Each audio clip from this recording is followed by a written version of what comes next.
आशर एक बहुत बड़े हाल कमरे में मौजूद था। कमरे के ऐन वस्त में एक बहुत बड़ा हीरा मौजूद था जो कि आहिस्ता आहिस्ता घूम रहा था। आशर की आंखें उसकी चमक से खैरा हो रही थी।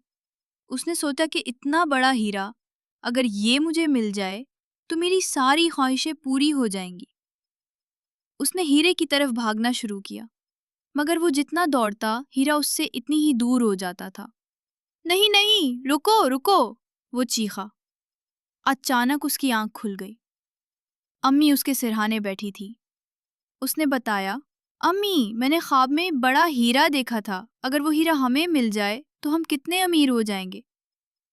बेटा, असल दौलत तो इल्म की दौलत है। अम्मी ने प्यार से उसके बाल सहलाते हुए कहा, अगर तुम दिल लगाकर पढ़ोगे तो कुछ ही अरसे बाद वो सब हासिल कर लोगे जो तुम पाना चाहते हो। गलत रास्ते हमेशा इंसान की तबाही का सबब बनते हैं। अम्मी की बातें आशिर की समझ में आ गई थी। एक नए अज़्म के साथ वो स्कूल जाने के लिए तैयारी करने लगा। Don't forget to like, share, and subscribe so you don't miss out on any of our future videos.